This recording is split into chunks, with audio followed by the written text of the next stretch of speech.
저는 중견 제조업체에서 영업부장으로 32년 일했습니다. 정년까지 채우고 퇴직했어요. 아내는 은행에서 28년 근무했고요. 둘 다 국민연금 받고 퇴직연금도 있어요. 합치면 월 300만 원이 들어옵니다. 적은 돈 아니잖아요. 집도 있고 대출도 없고 애들 다 독립했어요. 퇴직할 때 생각했습니다. 이 정도면 노후 걱정은 없겠다. 여유롭진 않아도 조금씩 모으면서 살 수 있겠다. 근데요. 퇴직하고 2년 지났는데 통장 잔고가 줄어들고 있습니다. 모으는 게 아니라 까먹고 있어요. 처음엔 몰랐어요. 매달 300만 원이 찍히니까 괜찮은 줄 알았거든요. 문제는 나가는 돈이었습니다. 어디로 새는지도 모르게 조금씩 조금씩. 아내도 저도 몰랐어요. 아니, 모른 척 했는지도 모르겠습니다. 버는 게 문제가 아니었어요. 우리 부부가 왜 이렇게 됐는지 처음부터 말씀드릴게요. 퇴직하고 2년이 지났을 때였어요. 저녁 먹고 거실에 앉아 있는데 아내가 TV를 보다가 말했습니다. 여보, 이제 TV 바꾸자. 10년 넘었잖아. 화면도 어두워지고 소리도 예전 같지 않았거든요. 리모컨도 버튼이 잘 안 눌렸습니다. 근데 그동안 참았어요. 퇴직했다고 바로 이것저것 사면 안 될 것 같았거든요. 2년 동안 아꼈으니까 이제 하나 정도는 괜찮겠다 싶었습니다. 요즘 65인치 괜찮은 거 200만 원이면 되더라고요. 주말에 가전 매장 가기로 했어요. 아내도 신이 났습니다. 가기 전에 통장을 확인했어요. 얼마나 모였나 보려고요. 없었습니다. 2년이에요. 매달 300만 원씩 들어왔어요. 제 국민연금, 아내의 국민연금, 퇴직연금까지 합쳐서요. 24달이면 뭐라도 모여 있어야 하잖아요. 많이 바라지도 않았어요. 몇백만 원이라도 있으면 됐거든요. 근데 통장 잔고가 퇴직할 때랑 비슷했습니다. 아니, 비슷하면 다행이에요. 오히려 줄어 있었습니다. 처음엔 제가 잘못 본 줄 알았어요.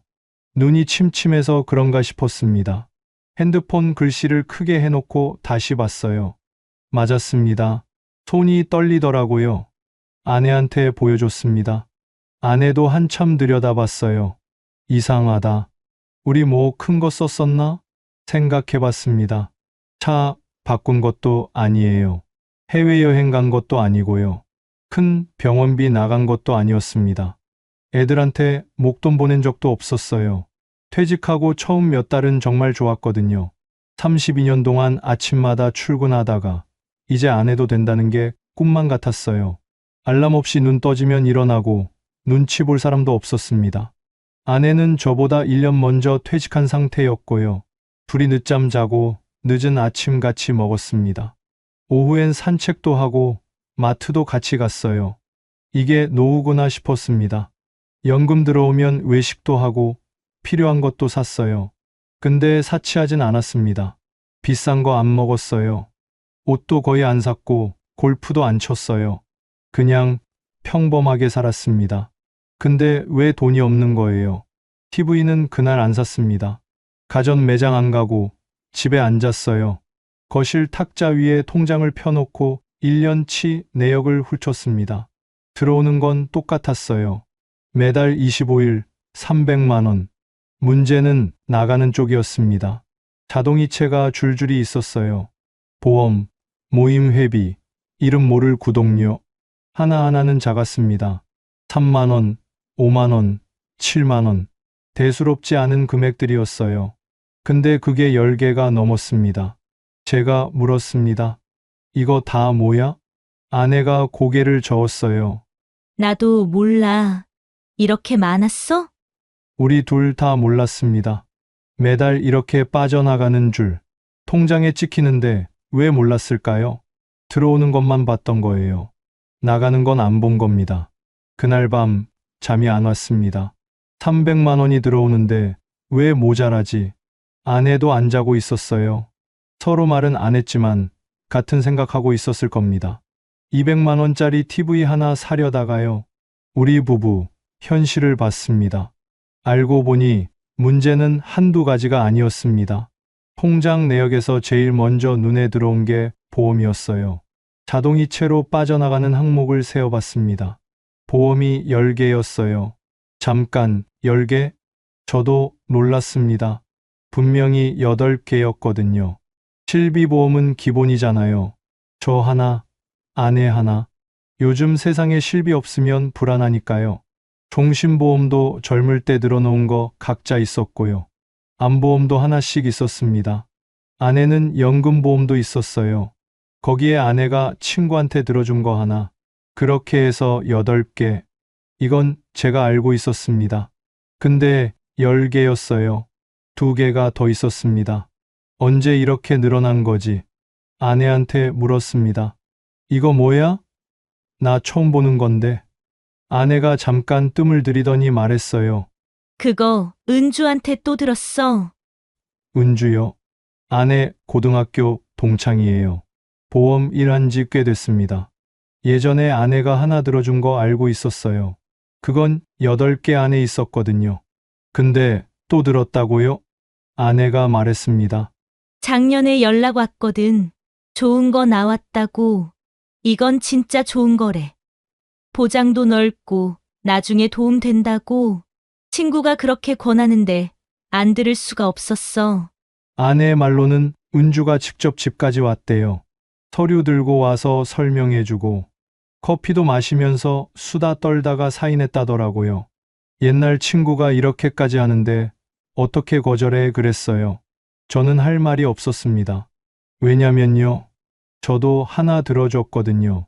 막내 여동생이에요. 작년에 보험 일 시작했습니다.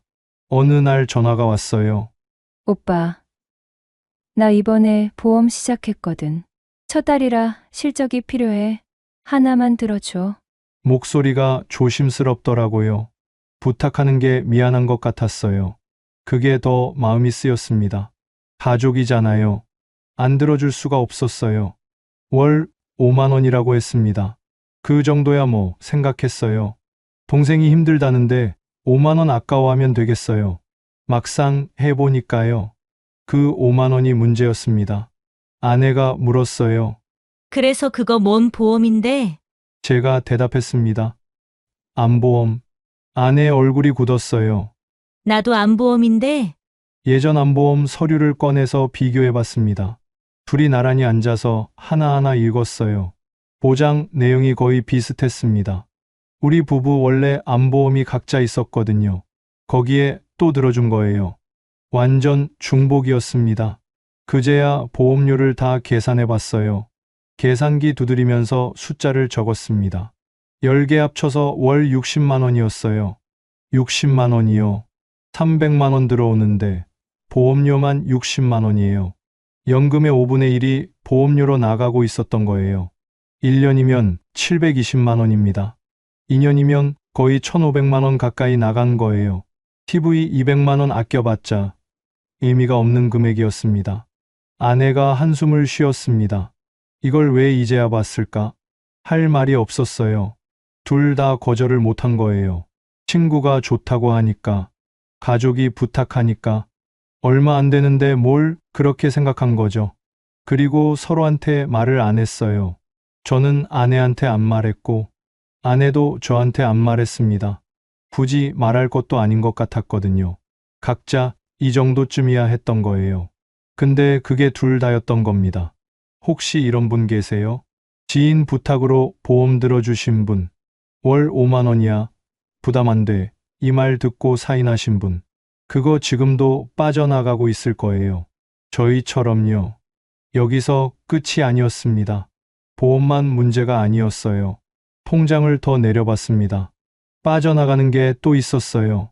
보험만 문제였으면 좋겠다 싶었습니다. 근데 통장을 더 보니까요. 카드 값이 장난이 아니었어요. 매달 카드로 빠져나가는 돈이 100만 원이 넘었습니다. 뭘 이렇게 썼나 싶었어요. 카드 내역을 뽑아봤습니다. 식당이 많았어요. 고깃집, 한정식, 중국집.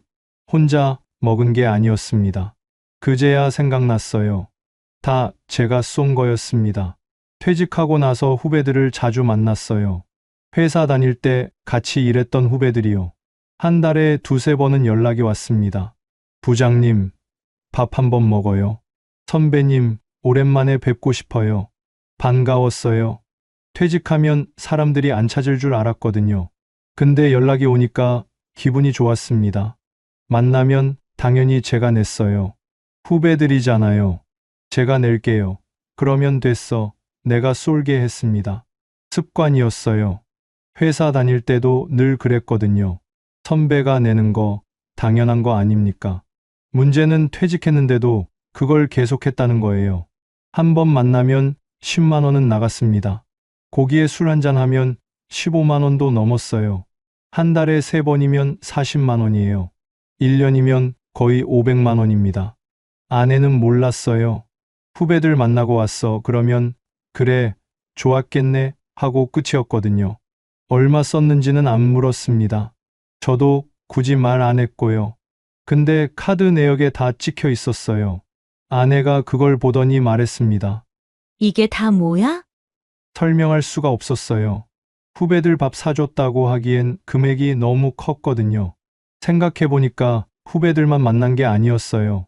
동창들도 만났습니다. 고등학교 동창 모임이 있거든요.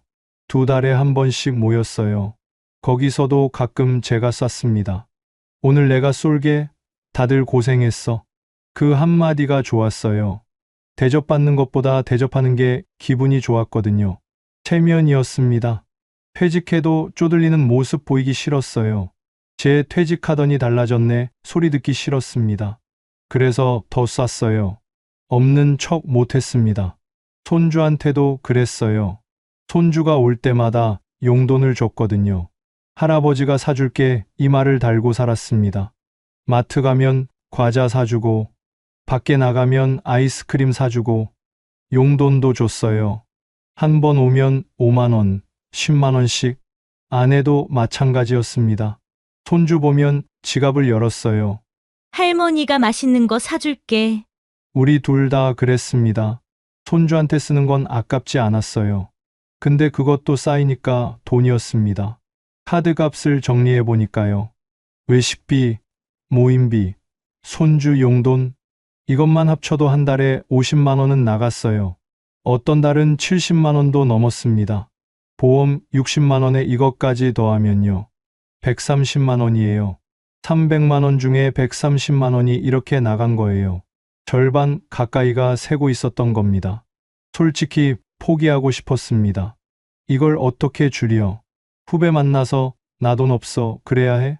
손주한테 할아버지 용돈 없어 그래야 하는 거야? 아내한테 말했습니다. 이거 어떻게 하지? 아내가 대답 안 하더라고요. 한참 있다가 말했어요. 당신만 그런 거 아니야. 아내도 쓴 게 있었습니다. 친구들 만나면 커피값 내고, 손주 올 때마다 뭐 사주고, 시장 가면 이것저것 사들고 오고, 우리 둘 다 그랬던 거예요. 쓰면서도 몰랐습니다. 티가 안 나니까요. 한 번에 10만 원, 5만 원. 그게 모이면 얼마인지 생각을 안 했어요. 통장엔 찍히는데 왜 몰랐을까요? 안 본 거예요. 보기 싫었던 건지도 모릅니다. 그날 밤 싸웠습니다. 처음엔 그냥 정리하는 거였어요. 통장 내역 보면서 뭐가 뭔지 적어보자고 했거든요. 거실 탁자에 종이 펴놓고 항목별로 나눴습니다. 보험, 외식, 모임, 경조사, 기타 하나씩 적었어요. 근데 적다 보니까 감정이 올라오더라고요. 아내가 먼저 말했습니다. 당신 후배들 만나느라 쓴 돈이 이게 뭐야? 한 달에 40만 원이 넘잖아. 맞는 말이었어요. 근데 그 말투가 거슬렸습니다. 마치 저만 문제인 것처럼 들렸거든요. 제가 받아쳤어요. 당신은? 은주한테 보험 또 들어준 건 뭔데? 좋은 거 나왔다고 해서 또 들었다며? 아내의 얼굴이 굳었습니다. 그건 친구가 권해서 그런 거잖아. 당신은 후배들한테 밥 사주느라 그 돈 쓴 거 아니야? 서로 목소리가 높아졌어요. 나는 관계 때문에 어쩔 수 없이 쓴 거야. 나도 마찬가지야. 친구인데 어떻게 거절해? 둘 다 똑같은 말을 하고 있었습니다. 근데 그땐 몰랐어요. 내 건 이유가 있고 상대방 건 낭비라고 생각했거든요. 아내가 말했습니다. 당신 손주한테 용돈 준 것도 있잖아. 한 번 오면 10만 원씩 줬으면서. 그 말에 제가 화가 났어요. 당신도 줬잖아. 할머니가 사줄게. 맨날 그랬으면서 나만 쓴 것처럼 왜 그래? 아내가 벌떡 일어났습니다. 그래, 나도 썼어. 근데 당신이 더 썼잖아. 후배들 밥값이 얼마야? 한 번에 15만 원씩. 저도 일어났어요. 그럼 당신 친구들 만나서 커피값 낸 건? 시장 가서 이것저것 사온 건? 그것도 다 합치면 만만치 않아. 막말이 오갔습니다. 누가 더 썼네. 누가 잘못했네. 서로 손가락질했어요. 나도 아껴 쓴다고 썼어. 근데 당신은 밖에서 뭘 쓰는지 나한테 말도 안 했잖아. 할 말이 없었어요. 맞았거든요. 저도 말 안 했고 아내도 말 안 했어요. 각자 썼습니다. 서로 몰랐고요. 그날 밤 말을 안 했습니다. 아내는 안방으로 들어갔고 저는 거실에 있었어요. TV 소리만 켜놓고 멍하니 앉아 있었습니다. 다음 날도 말이 없었어요. 밥상은 차려져 있었는데 같이 안 먹었습니다. 아내가 먼저 먹고 치웠더라고요. 저는 혼자 먹었어요. 사흘이 지났습니다. 집 안이 조용했어요. 필요한 말만 했습니다. 밥 먹어. 응, 그게 다였어요. 나흘째 되던 날 아내가 거실로 나왔습니다. 탁자 앞에 앉더니 말했어요. 이러면 안 되잖아. 저도 알고 있었습니다. 싸운다고 돈이 생기는 것도 아니고 서로 탓한다고 해결되는 것도 아니었어요. 제가 먼저 말했습니다. 미안해. 나도 너무했어. 아내가 고개를 숙였어요. 나도 미안해. 당신만 탓할 게 아니었어. 한참 동안 말이 없었습니다. 거실 시계 소리만 들렸어요. 아내가 말했습니다. 우리 진짜 한번 정리해보자. 뭐가 문제인지 제대로 보자고. 그래야 했습니다. 싸울 게 아니라 같이 봐야 했어요. 우리 둘 다 잘못한 거니까요. 그날부터 다시 시작했습니다. 통장을 처음부터 다시 봤어요. 이번엔 싸우지 않고 그냥 사실만 보기로 했습니다. 근데요, 보면 볼수록 문제가 더 나왔어요. 생각했던 것보다 훨씬 많았습니다. 화해하고 나서 다시 통장을 봤습니다. 이번엔 싸우지 않기로 했어요. 누가 잘못했는지 따지지 말고 그냥 사실만 보자고요. 종이를 꺼내서 항목별로 적었습니다. 보험, 카드값, 자동이체 하나씩 정리했어요. 보험은 이미 봤으니까 알았습니다. 월 60만 원. 카드값도 대충 파악했어요. 외식비, 손주 용돈 합쳐서 월 50만 원 정도. 여기까지는 알고 있었어요. 문제는 그 다음이었습니다. 자동이체 항목을 하나씩 확인했어요. 이름만 봐서는 뭔지 모르는 것들이 있었거든요. 이거 뭐야? 아내가 물었습니다. 저도 몰랐어요. 핸드폰으로 검색해봤습니다. 구독 서비스였어요. 언제 가입했는지도 모르겠는 거. 한 달에 9,900원. 안 쓰는데 계속 빠져나가고 있었습니다. 그런 게 3개였어요. 합치면 월 3만 원. 1년이면 36만 원이에요. 쓰지도 않는 것에 36만 원을 버린 거예요. 안에 쪽도 있었습니다. 쇼핑몰 멤버십이요. 가입하면 할인된다고 해서 들었대요. 월 4,900원. 근데 거기서 산 적이 없었습니다. 1년 넘게 그냥 빠져나갔어요. 이런 것들이 계속 나왔습니다. 핸드폰 부가 서비스, 통신사 구독, 앱 결제. 하나하나는 몇천 원이에요. 근데 다 합치니까 월 7만 원이 넘었습니다. 몰랐어요.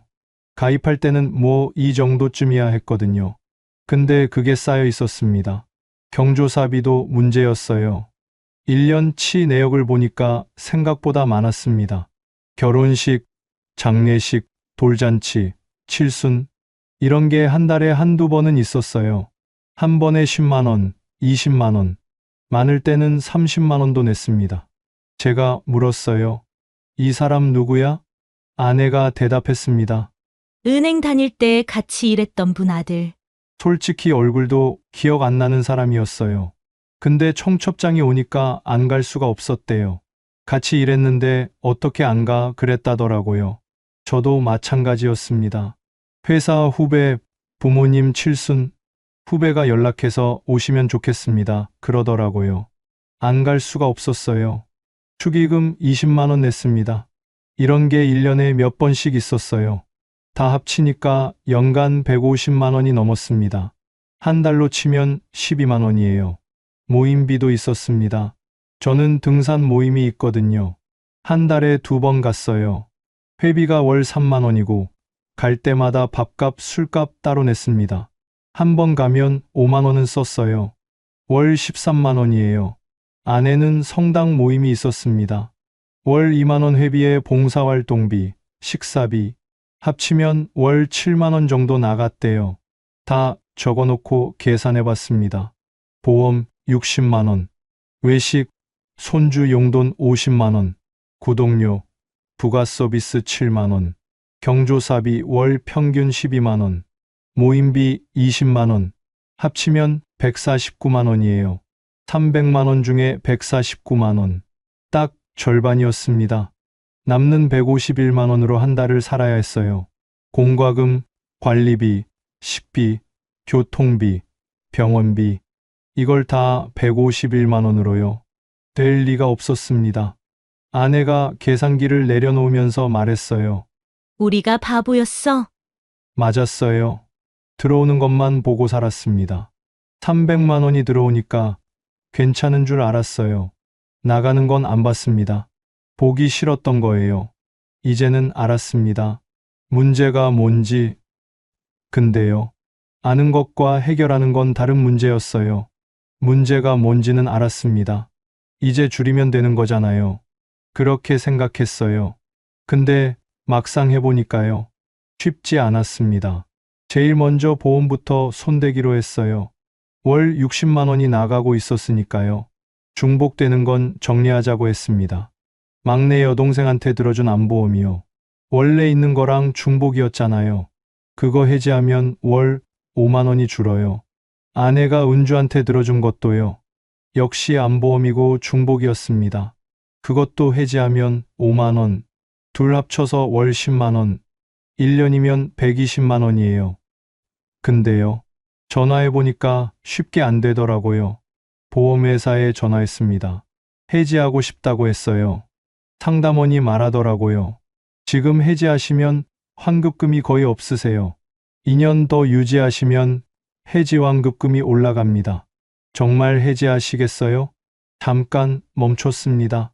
환급금이 거의 없다고요. 1년 넘게 냈는데 60만 원 넘게 낸 건데 돌려받는 게 10만 원도 안 된대요. 아깝더라고요. 그냥 버리는 느낌이었습니다. 상담원 말대로 2년만 더 유지하면 환급금이 올라간다는데 근데 2년이면 또 120만 원을 더 내야 하잖아요. 어떻게 해야 할지 모르겠었습니다. 해지하자니 지금까지 낸 돈이 아깝고 유지하자니 계속 나가는 돈이 부담되고 아내한테 말했어요. 이거 어떡하지? 아내도 한숨을 쉬었습니다. 나도 전화해봤는데 똑같대. 은주한테 들어준 보험도 마찬가지였어요. 해지하면 손해, 유지해도 손해, 어느 쪽이든 손해였습니다. 그리고 더 어려운 게 있었어요. 사람 문제요. 제가 막내 여동생한테 전화했습니다. 보험 얘기 꺼내려고요. 근데 막상 말이 안 나왔어요. 오빠, 보험 해지할게 이 말이요. 입에서 안 나왔습니다. 동생이 열심히 일하고 있거든요. 첫 해가 제일 힘들다고 들었어요. 실적 채우느라 고생하고 있는데 오빠가 해지하면 어떻게 되는 거야? 실적에서 빠지는 거 아닌가? 불이익 받으면 어떡해? 결국 말 못했습니다. 별일 없지? 그러고 끊었어요. 아내도 마찬가지였어요. 은주한테 연락해서 해지한다고 말해야 하는데 친구한테 어떻게 그런 말을 해 그러더라고요. 은주 체면도 있잖아. 그래서 보험은 그대로 두기로 했습니다. 일단 보류요. 언젠간 정리해야 하는데 지금은 못하겠다. 그렇게 미뤘어요. 구독 서비스는 좀 끊었습니다. 이건 사람이 없으니까요. 핸드폰으로 해지하면 되는 거였어요. 근데 이것도 쉽지 않았어요. 해지 버튼이 어디 있는지 모르겠더라고요. 앱을 이리저리 눌러봤는데 안 나와요. 결국 고객센터에 전화했습니다. 상담원 연결하는 데만 20분 걸렸어요. 겨우 연결됐는데요. 상담원이 말하더라고요. 정말 해지하시겠어요? 지금 해지하시면 혜택이 사라지는데요. 한 달만 더 써보시고 결정하시는 건 어떠세요? 귀찮았습니다. 그냥 끊고 싶은데 자꾸 붙잡더라고요. 아니요, 해지할게요. 3번은 말했어요. 그제야 해지됐습니다. 이런 식으로 하나씩 끊었어요. 쓰지도 않는 구독 서비스 3개, 아내 쇼핑몰 멤버십, 통신사 부가 서비스. 다 끊는데 일주일 걸렸습니다. 월 7만 원을 줄인 거예요. 1년이면 84만 원이에요. 적은 돈 아니잖아요. 근데요, 해놓고도 기분이 이상했어요. 60만 원짜리 보험은 못 끊었거든요. 사람 때문에, 체면 때문에, 미안해서 7만 원은 끊었는데 60만 원은 못 끊었습니다. 뭔가 잘못된 것 같았어요. 아내가 말했습니다. 우리가 돈 때문에 이렇게까지 해야 하나? 친구한테, 가족한테 해지한다고 말하는 게 이렇게 어려운 거였어. 돈을 줄이는 게 문제가 아니었습니다. 관계가 걸려 있었어요. 그게 제일 어려웠습니다. 그래도 하나는 알았어요. 한꺼번에 다 못 바꾼다는 거. 작은 것부터 하나씩, 할 수 있는 것부터 시작해야 한다는 거. 보험은 나중에 다시 생각하기로 했습니다. 지금 당장은 못 끊겠으니까요. 대신 다른 걸 줄여보기로 했어요. 보험은 못 끊었지만 다른 건 줄여보기로 했습니다. 할 수 있는 것부터요. 제일 먼저 바꾼 건 후배들 만나는 거였어요. 퇴직하고 나서 후배들 연락 오면 다 나갔거든요. 반가우니까요. 근데 매번 제가 냈잖아요. 그게 한 달에 40만 원이었습니다. 이번엔 다르게 해보기로 했어요. 연락이 왔습니다. 부장님, 밥 한번 먹어요. 예전 같으면 바로 나갔을 거예요. 근데 이번엔 솔직하게 말했습니다. 그래, 좋지. 근데 이번엔 각자 내자. 전화기 너머로 잠깐 조용했어요. 네? 아, 네. 후배가 당황한 것 같았습니다. 만나서도 좀 어색했어요. 계산할 때 제가 안 일어나니까요. 후배가 슬쩍 저를 보더라고요. 제가 말했습니다. 나 요즘 아끼고 있어. 미안하다. 그랬더니 후배가 웃으면서 말했어요. 아이고, 부장님, 당연히 각자 내야죠. 맨날 부장님이 내셔서 저희가 민망했어요. 그 말을 듣는데 허탈했습니다. 후배들도 불편했던 거예요. 저만 몰랐어요. 혼자 체면 차린다고 돈 쓰고 있었던 거예요. 그 뒤로 만남 횟수도 줄였습니다. 한 달에 3번 만나던 걸 한 번으로요. 그리고 만나면 각자 냈어요. 처음엔 좀 어색했는데 2번째부터는 괜찮았습니다. 한 달에 40만 원 쓰던 게 10만 원도 안 나가게 됐어요. 손주 용돈도 바꿨습니다. 이건 아내랑 같이 정했어요. 손주가 오면 할아버지, 할머니가 경쟁하듯이 줬거든요. 할아버지가 사줄게. 할머니가 맛있는 거 사줄게. 둘 다 지갑을 열었어요. 한 번 오면 10만 원, 15만 원씩 나갔습니다. 이번엔 기준을 정했어요. 손주 올 때 용돈은 5만 원까지만, 간식은 한 가지만. 아내랑 약속했습니다. 둘 다 주지 말고 한 명만 주기로요. 처음엔 좀 그랬어요. 손주가 할아버지, 이거 사줘 하는데 안 돼가 안 나오더라고요. 근데 아내가 옆에서 눈치를 주니까 참았습니다. 다음에 사줄게, 그렇게 말했어요. 손주가 실망한 것 같았어요. 마음이 아팠습니다. 근데 어쩔 수 없었어요. 이렇게 안 하면 우리가 무너지니까요. 모임도 줄였습니다. 저는 등산 모임을 끊었어요. 한 달에 13만 원 나가던 거, 처음엔 좀 서운했습니다. 같이 다니던 사람들이 있었거든요. 근데 솔직히 등산이 좋아서 간 건 아니었어요. 사람들 만나러 간 거였습니다. 그거 없어도 살 수 있었어요. 아내는 성당 모임은 유지하기로 했어요. 대신 봉사활동 뒤에 밥 먹는 건 빠지기로 했대요. 그것만 해도 월 3만 원이 줄었습니다. 경조사도 기준을 정했어요. 이게 제일 애매했거든요. 안 갈 수도 없고 다 갈 수도 없고. 그래서 정했습니다. 직접 일했던 사람만 가기로요. 그 사람 가족 경조사는 안 가기로 했어요. 후배 부모님 칠순, 동료 자녀 결혼식, 이런 건 축전만 보내기로 했습니다. 5만 원짜리로요. 직접 가면 20만 원인데 5만 원으로 줄이는 거예요. 미안했어요. 근데 다 갈 수는 없잖아요. 우리도 살아야 하니까요. 이렇게 하나씩 바꿨습니다. 한 달이 지나고 2달이 지났어요. 통장을 다시 봤습니다. 예전보다 덜 빠져나가고 있었어요. 많이는 아니에요. 월 30만 원 정도. 근데 그게 큰 거였습니다. 1년이면 360만 원이에요. 2년이면 720만 원이고요. TV 세대 살 수 있는 돈이에요. 완벽하진 않았습니다. 보험 60만 원은 아직 그대로거든요. 그건 여전히 못 끊었어요. 근데 달라진 게 있었습니다. 이제는 돈이 어디로 가는지 알았어요. 몰랐을 때랑은 다릅니다. 알면 줄일 수 있거든요. 아내가 말했습니다. 이렇게 사는 게 맞는 건가? 뭔가 쪼들리는 것 같아서 기분이 이상해. 저도 그랬어요. 손주한테 안 돼 하고 후배한테 각자 내자 하고 예전 같으면 상상도 못했을 일이었습니다. 근데요. 이렇게 안 하면 우리가 진짜 무너지는 거예요. 쪼들리는 게 아니라 현실을 보는 거였습니다. 6개월이 지났습니다. 줄인 거 한번 정리해 봤어요. 후배의 만남이요. 월 40만 원 쓰던 거 10만 원으로 줄였습니다. 만남 횟수 줄이고 각자 내기로 했거든요.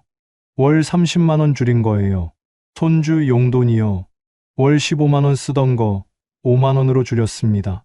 아내랑 기준 정해서 한 명만 주기로 했어요. 월 10만 원 줄인 거예요. 등산 모임 끊었습니다. 월 13만 원 나가던 거요. 처음엔 서운했는데 지금은 괜찮아요. 구독 서비스 정리했습니다. 쓰지도 않던 거 4-5개요.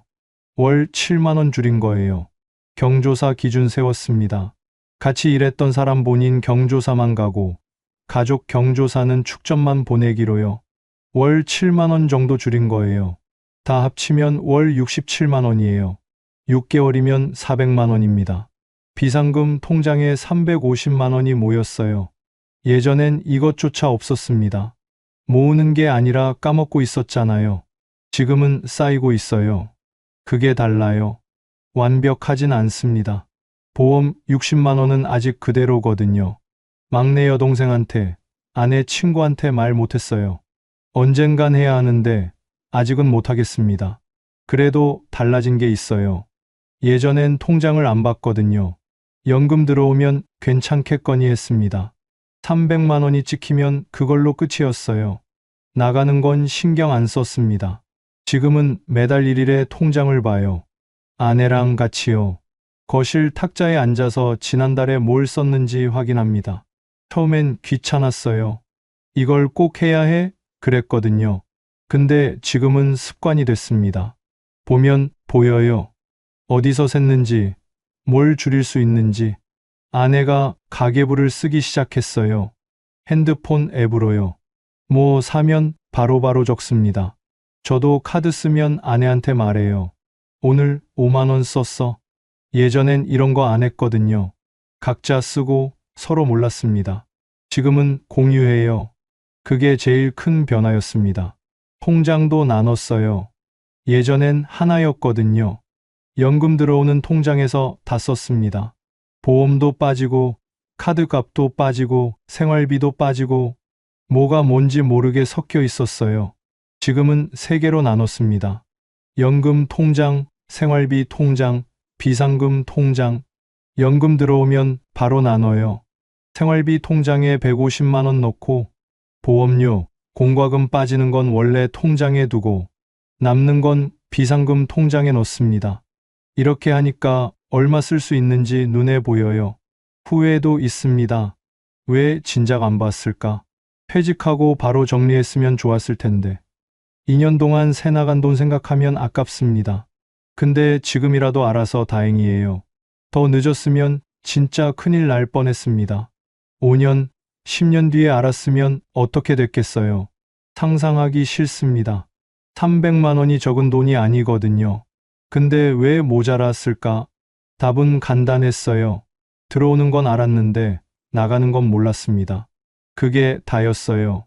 지금 우리 부부 넉넉하진 않습니다. TV는 아직 안 바꿨어요. 10년 넘은 거 그대로 봐요. 화면 좀 어두워도 나오니까요. 언젠간 바꾸겠죠? 지금은 아니에요. 근데 불안하진 않습니다. 예전엔 불안했거든요. 돈이 어디로 가는지 모르니까요. 지금은 보여요. 그게 다릅니다. 여기까지가 우리 부부 이야기입니다. 월 300만 원. 적은 돈 아니에요. 근데 우리는 그 돈으로 2년 동안 까먹고 살았습니다. 왜 그랬을까요? 들어오는 것만 봤어요. 나가는 건 안 봤습니다. 혹시 이런 분 계세요? 연금 들어오니까 괜찮겠거니 하시는 분. 통장 잔고 확인 안 한 지 오래된 분. 이 정도쯤이야 하면서 쓰고 계신 분. 한번 확인해 보세요. 나가는 돈이 얼마인지, 어디로 새고 있는지. 저희도 TV 바꾸려다가 알았어요. 그때 안 봤으면 지금도 모르고 있었을 거예요. 완벽하게 안 해도 됩니다. 할 수 있는 것부터 하나씩.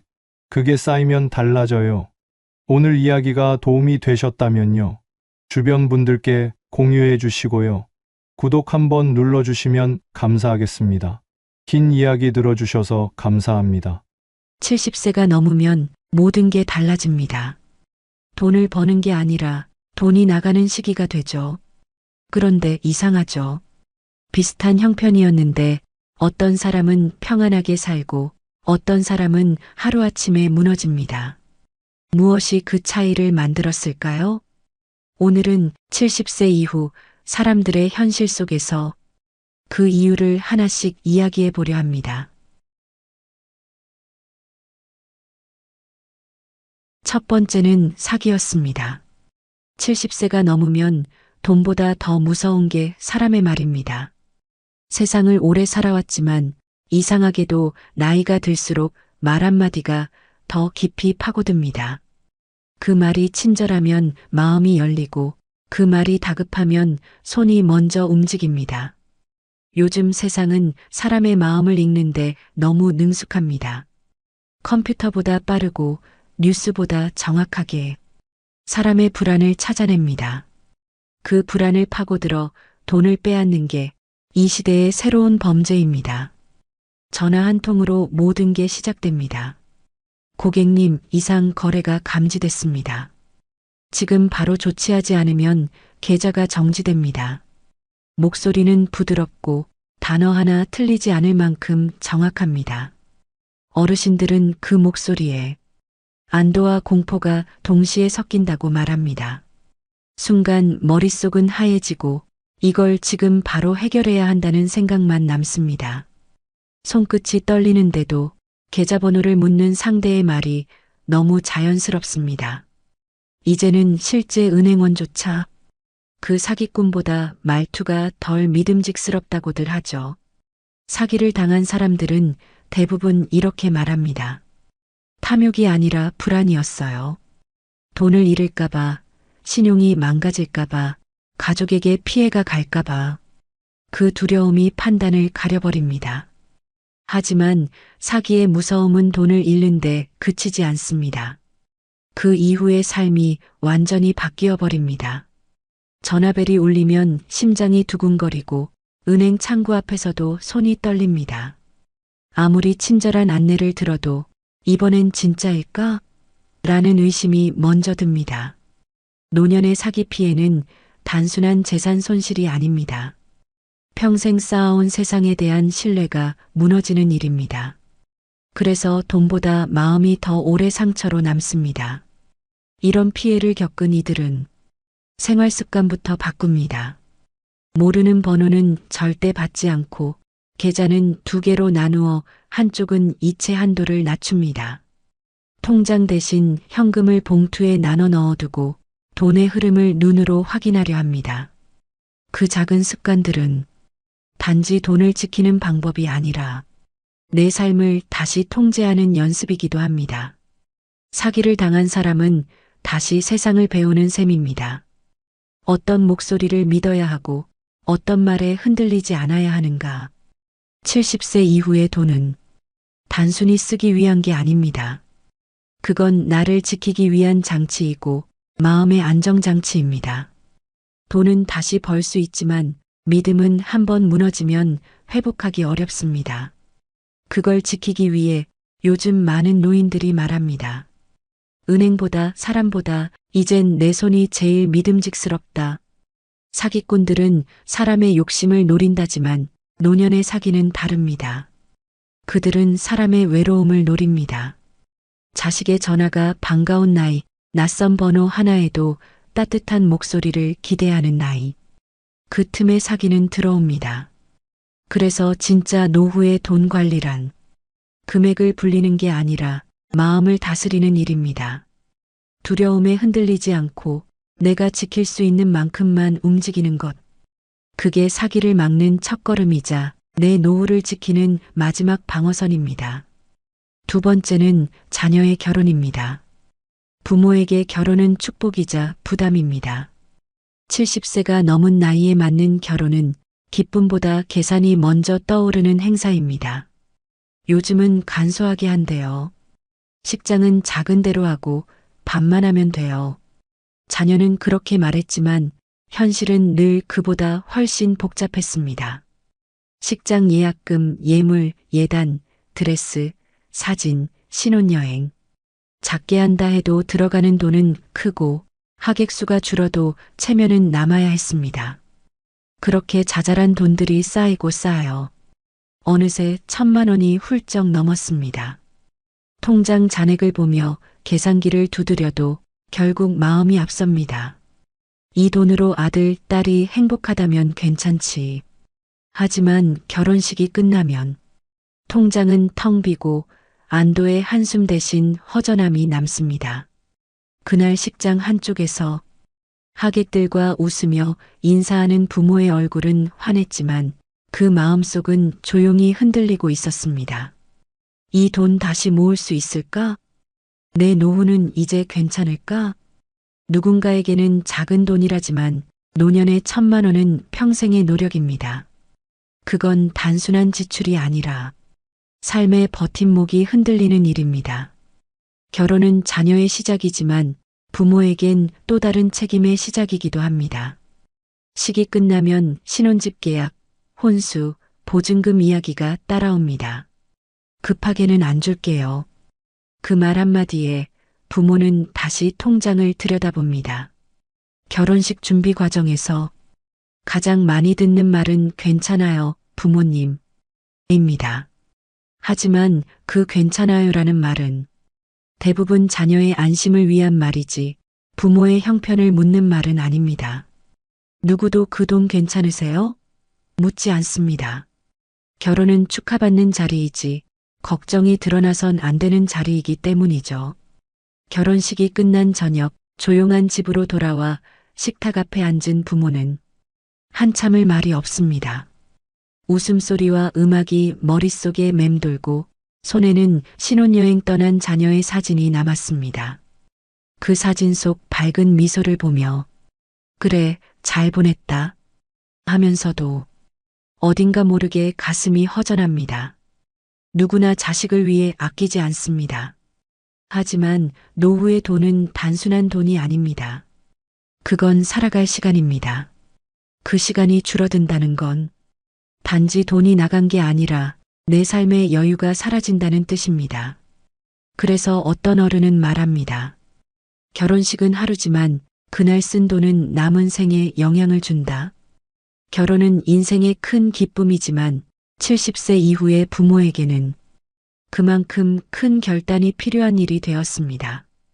웃음 뒤에 남는 계산서, 그건 세상의 어느 부모도 피해갈 수 없는 현실입니다.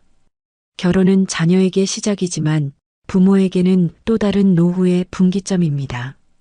그날의 환한 미소 뒤에는 통장 한 장의 무게가 숨어 있습니다. 그리고 대부분의 부모는 그걸 아무에게도 말하지 않습니다. 단지 조용히 다시 통장을 덮고 말합니다. 그래도 잘 보냈으니 됐지. 이제 또 버텨야지. 세 번째는 자녀의 이혼이었습니다. 이 나이에 다시 육아를 하게 될 줄 몰랐습니다. 이혼한 아들이 손을 잡고 찾아왔습니다. 옆에는 5살 된 손주가 있었죠. 엄마, 잠깐만 봐줘. 일이 정리되면 다시 데리러 올게. 그 말은 짧았지만 그 짧은 말이 인생을 바꿨습니다. 70세를 넘긴 노인은 시장에서 반찬 배달을 하며 살고 있었습니다. 하루 일당은 3만 원 남짓. 몸은 힘들었지만 자신 손으로 돈을 버는 기쁨이 있었죠. 하지만 손주가 집에 들어온 날부터 그의 하루는 완전히 달라졌습니다. 이제 새벽에 나가던 일은 그만둬야 했고 하루 세끼를 손주 입맛에 맞춰 챙겨야 했습니다. 마트에 가면 가격표보다 손주가 좋아할 과자부터 먼저 눈에 들어왔습니다. 손주의 웃음은 예뻤지만 그 웃음 뒤에는 통장의 숫자가 줄어드는 현실이 있었습니다. 기초연금 30만 원, 그게 한 달에 거의 전부였습니다. 손주가 아프면 병원비, 옷이 작아지면 새 옷가, 하루가 다르게 빠져나가는 돈이 숨쉬듯 당연해졌습니다. 아들은 힘든 듯 말했습니다. 엄마, 나도 미안해. 지금은 도저히 감당이 안 돼.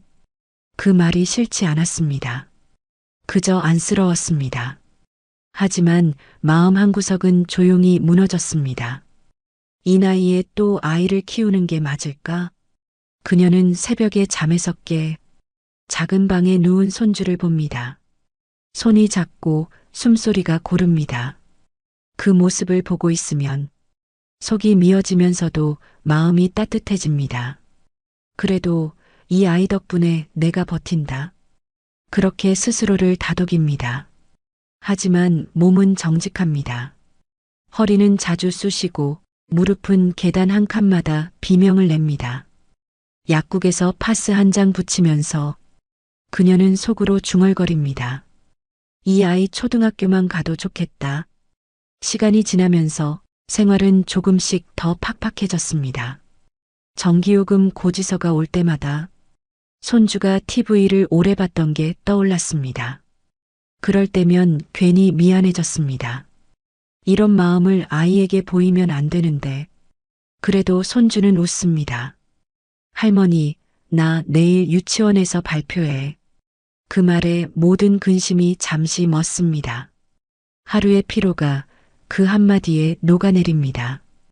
그녀는 웃으며 말합니다. 그래, 우리 멋지게 하자.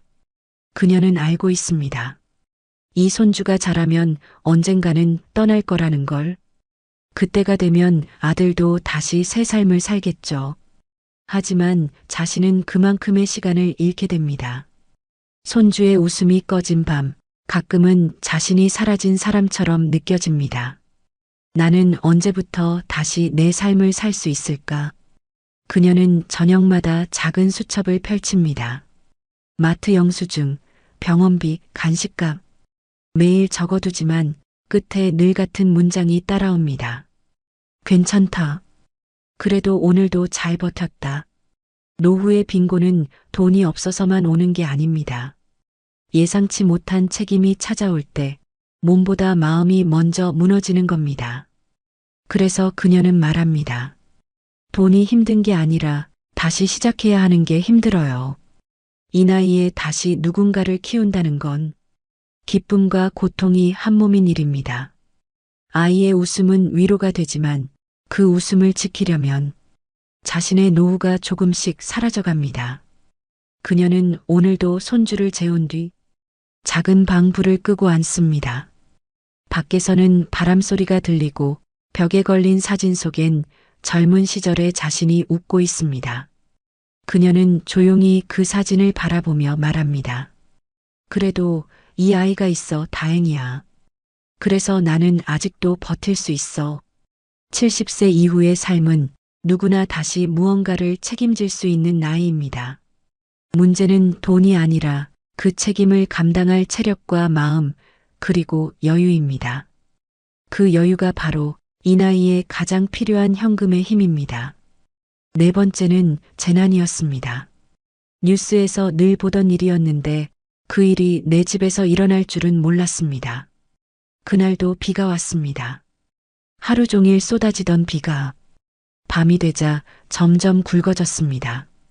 지하로 내려가는 계단에 물이 차오르기 시작했고 몇 분 뒤엔 신발장까지 잠겼습니다.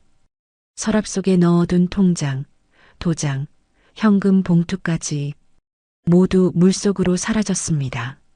70세의 노인은 그날 새벽 겨우 손전등 하나 들고 밖으로 나왔습니다. 발밑에선 진흙물이 흘러내리고 집은 이미 형체를 잃어가고 있었습니다. 평생 일하며 모은 것들이 눈앞에서 떠내려가는 걸 그저 멍하니 바라볼 수밖에 없었습니다. 아침이 되자 뉴스에 어디 침수 피해라는 자막이 떴습니다.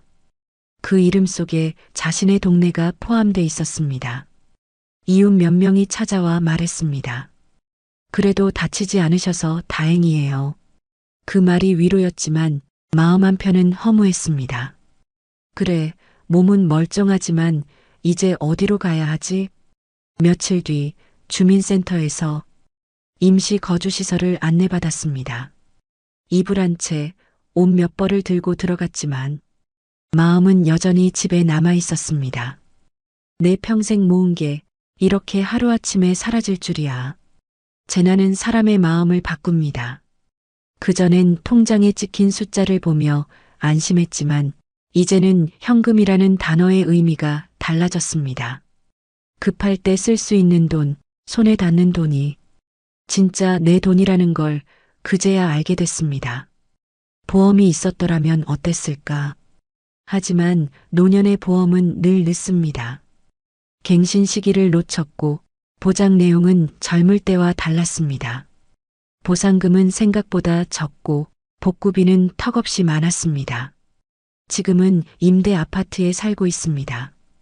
가구는 중고로 들여왔고 냉장고는 이웃이 쓰던 걸 물려줬습니다. 그래도 다시 밥을 해 먹고 불을 켤 수 있다는 사실이 감사했습니다. 하지만 여전히 불안은 남았습니다. 다음번엔 어떻게 하지? 이젠 진짜로 남은 돈이라도 지켜야겠다. 그 후 그는 현금을 세 부분으로 나누었습니다. 생활비, 비상금, 재난대비금. 세 번째 봉투엔 절대 손대지 말 것이라 적었습니다. 그 돈은 새로 가전 사는데도 손주의 선물에도 쓰지 않았습니다. 언제 또 닥칠지 모를 한 번의 밤을 위해 그저 그대로 두었습니다. 이웃들은 말했습니다. 노인네가 무슨 돈을 그렇게 숨겨? 그는 그저 웃었습니다. 숨기는 게 아니라 살아남으려는 거지. 그날 이후 그는 빗소리가 들리면 먼저 창문을 닫습니다. 하수구를 살피고 전기 코드를 뽑고 가방 속엔 늘 손전등 하나를 넣어둡니다. 이제는 비가 무섭습니다. 비는 단지 자연이 아니라 삶의 균형을 무너뜨릴 수 있는 존재가 되었습니다. 사람들은 말합니다. 재난은 언젠가 지나간다. 하지만 그에게 재난은 아직도 현재 진행형입니다. 비 오는 날이면 젖은 집 냄새가 떠오르고 물 위에 떠내려가던 사진들이 생각납니다. 그럼에도 그는 살아갑니다. 빗소리가 창문을 때릴 때마다 그는 조용히 통장 잔액을 확인합니다. 지금 있는 이 돈으로 다시 한번 버틸 수 있을까? 그에게 현금은 단순한 돈이 아닙니다. 그건 살아남을 힘입니다. 누군가는 예금을 자산이라 부르지만 그에겐 비상금이 생명줄이었습니다.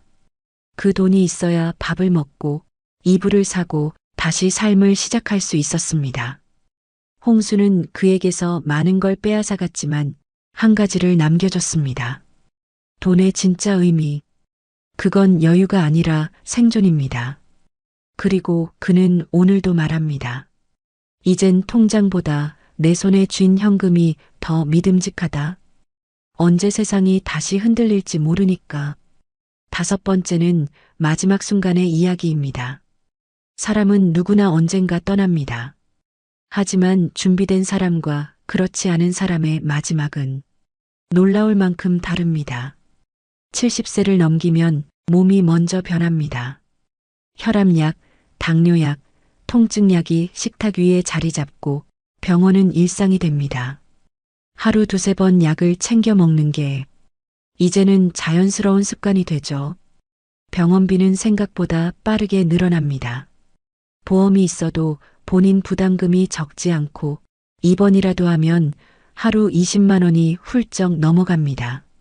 간병인을 부르면 하루 10만 원, 한 달이면 300만 원이 넘습니다. 요양병원에 들어가면 월 200만 원대, 좋은 곳은 400만 원을 요구합니다. 그 돈은 대부분 자식이 준다고 믿지만 현실은 다릅니다. 자식도 자기 생활이 있고 손주 학원비에 대출까지 떠안은 세대입니다. 부모의 병원비를 오래 책임질 여력은 그리 많지 않습니다. 그래서 노인들은 말합니다. 나는 내 병원비만큼은 내 손으로 준비해야지. 그 말 속엔 체념이 아닌 다짐이 담겨 있습니다. 병이 깊어지면 돈은 생각보다 빠르게 사라집니다. 요양비, 약가, 간병비, 한 달, 두 달이 지나면 평생 모은 돈이 눈 녹듯 줄어듭니다. 그렇게 아껴온 통장이 마지막엔 장례를 위한 비용이 됩니다. 평균 장례비는 1천만 원 안팎, 화장장 예약, 납골당 안치비, 음식값, 부의금 정산. 요즘엔 카드도 안 받는 곳이 많고 모두 현금으로 처리해야 합니다. 남은 가족은 말합니다. 그래도 어머니가 미리 준비해 두셔서 다행이에요. 그 말은 슬프면서도 고맙습니다. 남겨진 돈이 눈물 닦는 수건이 되는 순간이죠. 어떤 노인은 자신의 장례비를 봉투에 따로 넣어둡니다. 마지막 비용이라고 적힌 하얀 봉투. 누가 보면 섬뜩하다고 하지만 그건 그 사람의 마지막 존엄입니다. 자식에게 부담을 주지 않겠다는 조용한 사랑의 형태이기도 합니다. 사람은 떠날 때 물건보다 정리된 마음을 남겨야 한다고 합니다. 하지만 현실은 마음보다 돈이 먼저입니다. 돈이 없으면 마음을 나눌 시간도 여유도 사라집니다. 그래서 어른들은 말합니다. 돈이 행복을 사주진 않지만 불행을 막아주긴 하더라. 의료비, 간병비, 장례비는 노후의 마지막 세 가지 파도입니다. 누구도 피할 수 없지만 준비한 사람만이 넘어갈 수 있습니다. 어떤 이들은 그 나이에 무슨 준비냐고 말합니다. 하지만 70세는 끝이 아니라 남은 생을 지키는 마지막 구간입니다. 그 구간에서 필요한 건 거창한 재산이 아닙니다. 손에 잡히는 현금, 급할 때 꺼낼 수 있는 돈, 그게 인생의 균형을 지켜줍니다. 돈은 언젠가 사라지지만 준비의 흔적은 남습니다. 그 흔적이 자식에게는 배움이 되고 가족에게는 평온이 됩니다. 노인은 오늘도 조용히 통장을 열어봅니다. 의료비 봉투, 생활비 봉투, 장례비 봉투. 각각의 봉투에는 삶의 단어들이 적혀 있습니다. 살기 위한 돈, 버티기 위한 돈, 그리고 마지막, 떠나기 위한 돈. 그는 봉투를 가지런히 정리하며 중얼거립니다. 이젠 걱정 없다. 이 돈이면 마지막까지 내 힘으로 갈 수 있겠지. 그 말에는 슬픔이 아니라 평온이 담겨 있습니다. 현금은 단순한 돈이 아니라 마지막까지 스스로를 지킬 수 있는 존엄의 도구이기 때문입니다. 그리고 그렇게 또 하루가 지나갑니다. 통장 속 숫자는 그대로지만 마음속 불안은 조금 덜해졌습니다. 그게 바로 노후의 현금이 꼭 필요한 진짜 이유입니다. 6번째는 숫자가 말하는 현실입니다. 통계청 자료에 따르면 부부 기준 최소 생활비는 월 240만 원, 적정 생활비는 약 336만 원 수준이라고 합니다. 이건 그럭저럭 사는 삶과 조금은 여유 있는 삶의 경계선이죠. 하지만 이 숫자는 어딘가 비현실적으로 들립니다. 통계 속의 삶은 늘 일정하고 예상 가능한 지출만을 전제로 합니다. 그러나 실제 노후의 삶은 그보다 훨씬 불규칙하고 더 예민합니다. 월세가 조금만 올라도 병원 한 번 다녀와도 생활비의 균형은 바로 흔들립니다. 전기요금과 난방비는 해마다 달라지고 식료품 가격은 계절마다 변합니다.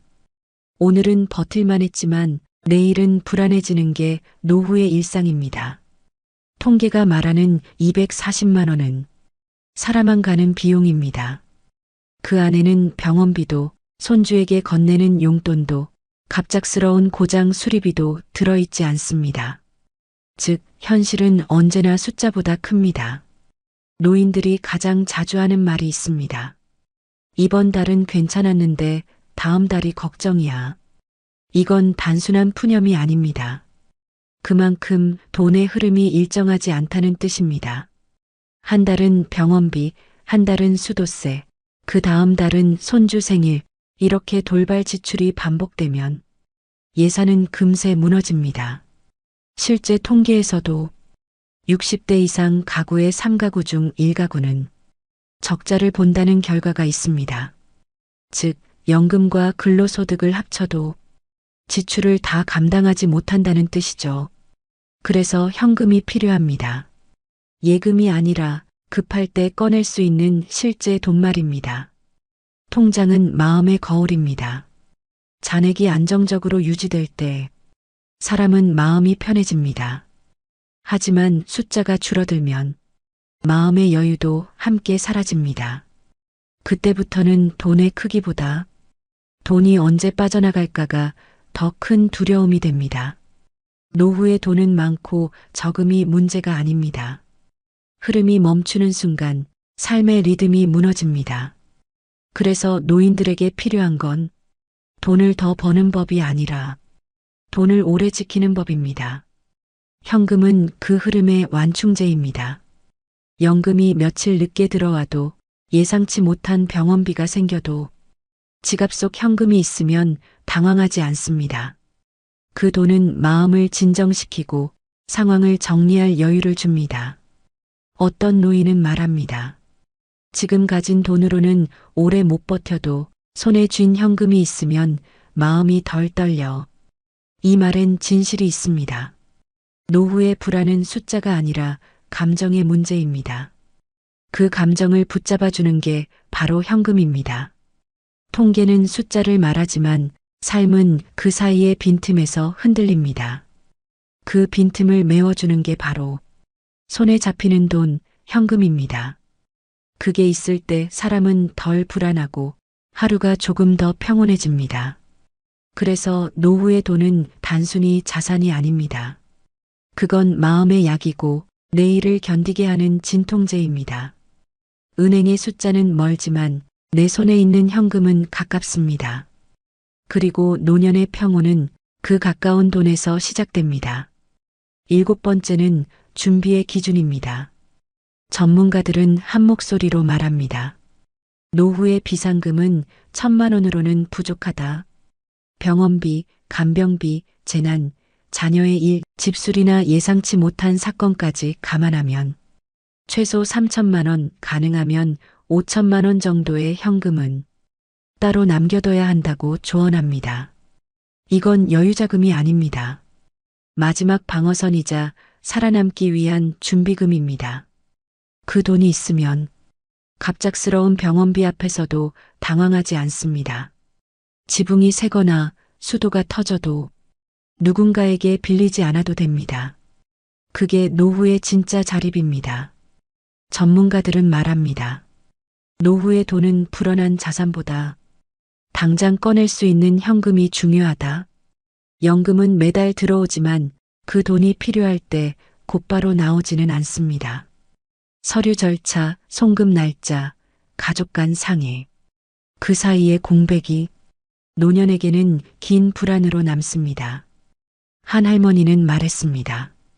보험은 드러났지만 병원비는 당장 내야 하잖아요. 그때 필요한 게 현금이에요. 이 말이 바로 노후의 핵심입니다. 돈이 아니라 즉시성, 그게 사람을 살립니다. 비상금이 있는 사람은 위기 앞에서도 다릅니다. 예상치 못한 상황이 닥쳐도 판단이 차분합니다.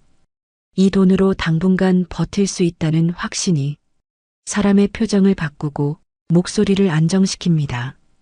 그 한 줄기의 여유가 삶을 지탱하는 에너지입니다. 이 돈은 누군가에게 보여주기 위한 게 아닙니다. 은행도 가족도 모르는 나만의 돈. 그건 노인의 자존심이자 마지막 자립입니다. 누구에게 손 벌리지 않아도 된다는 안도감. 그게 바로 비상금의 진짜 의미입니다. 어떤 이들은 말합니다. 그 나이에 무슨 돈을 모아? 하지만 중요한 건 금액이 아닙니다. 조금이라도 준비하려는 마음, 그 마음이 인생의 격을 바꿉니다. 3천만 원이든 500만 원이든 그 돈은 불안한 순간을 견디게 하는 시간입니다. 실제로 재무 전문가들은 말합니다. 노년기의 돈은 소비가 아니라 존엄의 도구다. 돈이 있으면 더 오래, 조금 더 편하게, 마지막까지 내 뜻대로 살 수 있습니다. 병원에서 선택할 수 있고 약을 미루지 않아도 됩니다.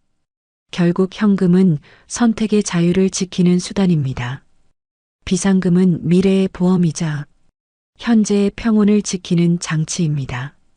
그 돈이 있으면 사람은 덜 흔들립니다. 마음이 단단해지고 삶의 리듬이 일정해집니다. 그게 바로 나이 들어 필요한 진짜 안정감입니다. 누군가는 비상금을 남는 돈이라 부르지만 사실 그것은 살아갈 돈입니다.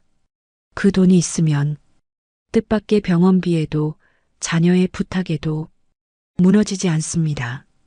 돈이 아니라 마음이 버팁니다. 그래서 전문가들은 말합니다. 노후에 필요한 건 재산이 아니라 현금입니다. 재산은 시간에 묶이지만 현금은 마음을 자유롭게 합니다. 그 자유가 곧 존엄이고 그 존엄이 노후의 품격입니다.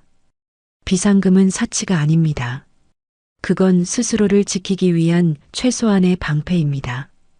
그리고 그 방패를 쥐고 있는 사람만이 70세 이후의 세상에서 조금 더 단단하게, 조금 더 평온하게 살아갈 수 있습니다. 8번째는 마지막 정리입니다. 70세 이후의 인생은 돈의 액수보다 돈의 흐름이 더 중요합니다. 매달 얼마를 버느냐보다 급할 때 바로 꺼낼 수 있는 돈이 있느냐가 노후를 지켜줍니다. 노인은 말합니다. 돈이 많을 땐 몰랐는데 이제는 10만 원이 얼마나 큰 돈인지 알아요. 그 말에는 단순한 체념이 아니라 삶의 진실이 담겨 있습니다. 노후의 돈은 크지 않아도 됩니다. 다만 그 돈이 지금 나를 살게 하는 힘이면 됩니다. 현금은 단순히 물건을 사는 수단이 아니라 삶의 선택지를 넓히는 도구입니다. 병원에서 조금 더 나은 치료를 선택할 수 있고 고장난 가전을 바로 고칠 수 있으며 손주 생일에 작은 선물을 살 수 있습니다. 이런 즉시 쓸 수 있는 여유가 삶의 품격을 결정합니다. 사람들은 말합니다. 나중에 필요할 때 쓰면 되지. 하지만 노후의 위기는 대부분 갑자기 옵니다. 몸이 아프고 집이 새고 가족의 일이 터지고 그때 돈은 기다려주지 않습니다. 그래서 준비된 현금이 필요합니다. 어떤 어르신은 이런 말을 남겼습니다. 나는 평생 돈에 쫓겨 살았지만 이제는 내 손에 돈이 있으면 세상이 덜 무섭더라. 그 말이 노후의 본질을 가장 잘 설명합니다. 돈은 단지 생활의 도구가 아니라 세상을 견디게 하는 마음의 중심입니다. 비상금은 사치가 아닙니다. 그건 내가 나를 지키는 최소한의 힘입니다. 누군가에게 손 내밀지 않아도 되는 자존심, 그 자존심이야말로 노후의 가장 큰 재산입니다. 그래서 70세 이후의 삶은 벌기보다 지키기가 중요합니다. 돈을 벌던 시기가 아니라 돈을 오래 머물게 하는 시기입니다. 그 핵심이 바로 현금입니다. 예금은 이자를 주지만 현금은 평온을 줍니다. 손에 쥔 지폐 몇 장이 은행 숫자보다 더 따뜻합니다. 왜냐면 그 돈은 언제든 쓸 수 있는 내 힘이기 때문입니다. 후회하지 않으려면 이만큼은 꼭 현금으로 남겨두세요. 3천만 원이든 5천만 원이든 그건 단순한 금액이 아니라 내 삶의 균형을 지키는 최소한의 무게입니다.